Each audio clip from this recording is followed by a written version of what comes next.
on the PW50. It's a 96 or something like that. I'm going to disconnect this carburetor. The choke doesn't work. It's stuck open somehow. As you can see, it doesn't do anything. It doesn't release, it doesn't come back. It would be just hell to start this bike if the carburetor is not done correctly. So I am going to take it off, also tear this carburetor apart. So let's get right on this carburetor. First thing we're going to have to do is turn the fuel off, but I've never used this bike before, so I don't know if off is up or down. So what I'm going to do is I'm going to pinch this back and pull this hose off, and then I'll see which one of these is up and down. And then we're going to take this little filter off right here with a screw, or an 8.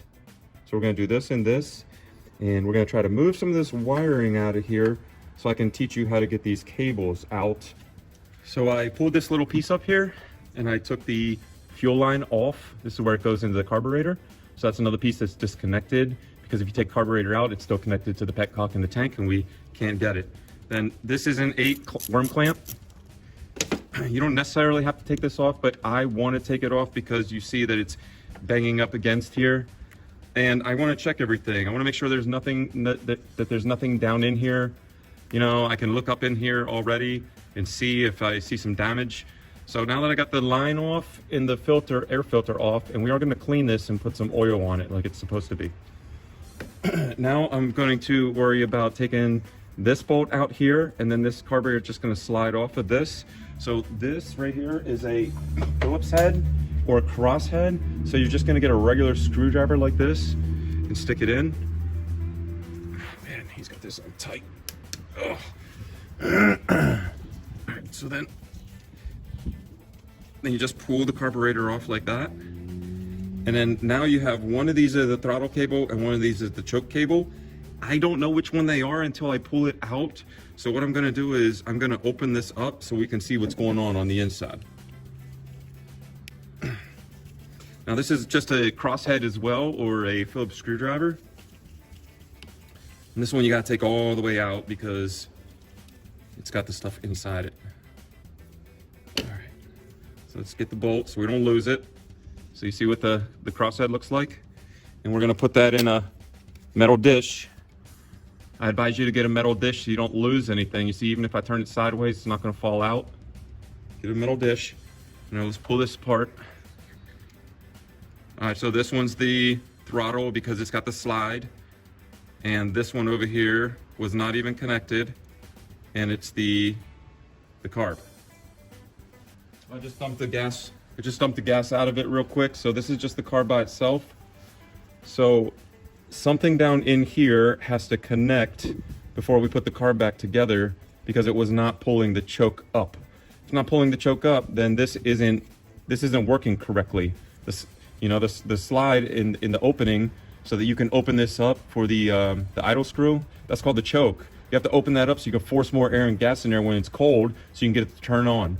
So now that I have the carburetor off, we're going to go ahead and take it over to a bench. And I'll put the video back on, and I'm going to do a class on how to take this carburetor apart fully. And then we're going to see if there's anything wrong inside this, and we're going to clean the jets. Just so I know that everything is done correctly, it's going to go right back on the bike. It's not taking too much time. You see how easy it was to take off, and we're going to go from there.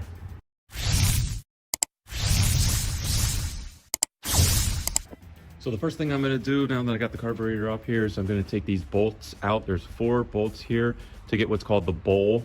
This is off the actual bottom. Before you do that, you want to make sure you clean all the gas out of here, because when you flip this over, it's going to spill everywhere. And don't just dump it anywhere, because it could eat the paint off of something, your toolbox or whatever you're working on. So dispose of it correctly like you would oil. So we're going to just take our Phillips head again, and we're just going to take these bolts out real quick.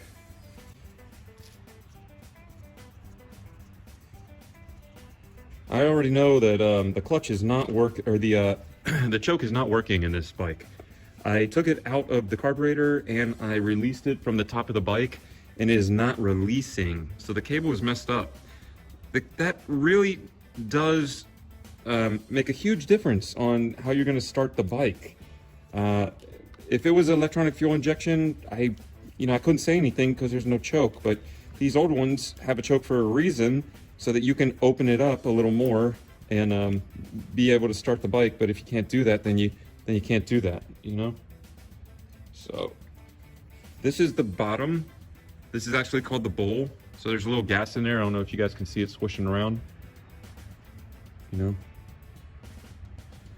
And then this little thing right here is this little round thing. It's made of plastic. Is called the float because it floats up and down and it tells how much gas to put in the bowl. And then this little thing is called the jet. So we're gonna remove this main jet, and I'm gonna get my cleaner and stick it down in here and clean this and clean this. And I'm gonna see what's going on because something is going on with this bike, and it's just not, it's not allowing it to work. Well, actually, this is the choke. That's where the choke cable was stuck down in there. This is the one with the slide. So if this isn't working to suck up gas through here, it's never gonna work. You're gonna try to kickstart this bike or pull start this bike or whatever you're gonna do. It's never gonna turn on. So let's try to clean this. I'm gonna get my little kit out and introduce it to you, the little pokey kit, and then let's see where we can get at. So this is the pilot jet right here. I cracked it loose. What you wanna do is you wanna hold this up to the light and look through it and see if you can see through there. See how you can see the little, see how you can see through there? Here, let me see how you can see through. If you can't see through, then this jet is blocked.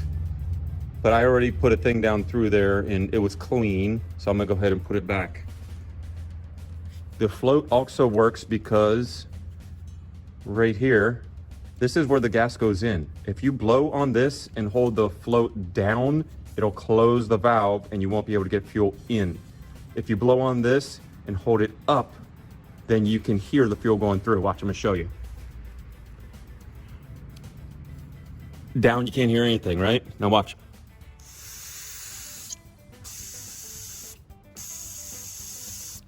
So I know that the valve works because I can hear it when I'm blowing on it. So I'm having a real problem getting this piece out of here. It's so smushed down in there, it looks like the pilot jet is closed. I'm trying to get it out, but I'm having a hard time getting this piece out. So I'm gonna work on getting this out for a little bit so I can show you guys. We're just gonna go ahead and put the pilot or the main jet back because it's already done. It is a flathead, what's called a flathead screwdriver. So you're just gonna twist it a little bit until it seats. And this is brass, so you wanna be easy with this. And then it butted right there. So what I'll do is I'll just give it a little like, you know, a little twist, not too much. You don't want to rip up this head and then you can't get it out and your carburetor is kind of worthless unless you grind this off. All right, so after you get both jets out, squirt some carburetor cleaner through those jets and just make sure that there's nothing blocking them. Sometimes you can get a little paper clip and poke it through. They do make carburetor pokies. I forget what they're called. It's to clean the jets. I use it on another video for my, since it's only a 2-stroke, I wasn't really doing much because they don't make these bikes really anymore, but I do show you how to do it on my 4-stroke video, which is coming out next week. But just make sure you clean up in the bowl, clean around the plastic, spray everything down, and then however I told you to take it apart, you just put it back together. So once you have everything apart, kind of go through the video and look to where I'm taking that, like the bowl off or the float out or the piece apart, and then just put that piece together, put that piece together. You know, it's only a few things. You're only putting the 2 jets back in, the idle jet, the main jet. I don't know if I took the float out on this video or not, but you can slide the pin, take the float out. So you just put the float back in, slide the pin in. You know, if the spring comes out, you put a spring in. Wherever something comes out, you put that back in. And then when you put the connect back on, there's those 2 pieces to put the slide down in on the top. So you can label those, you know, piece on, this one goes to the left, this one goes to the right, or mark one with a Sharpie and mark it on the side of the carburetor with a Sharpie. So you know that that piece, that cable goes in this hole, that other cable doesn't go in this hole. Because one is the choke and one is the accelerator. And if you mess them up, the bike will never work. And then you'll be like, oh my God, what did I do? You know, so... All right, I hope this helped you guys. Please leave a like and subscribe. This is a new channel that we're separating the motorcycles off of our auto channel. Now that the auto channel is monetized and doing well, we're just sticking with cars on that channel. So if you like this kind of stuff and you like bikes, please hit us up. We need subscribers. I appreciate it. Share this with other bikers. And if you like cars, look in the description and go down to Disturbing Creations Auto. You can find our page for all the car wrap and all the stuff that we do. 500 videos. Have a great day.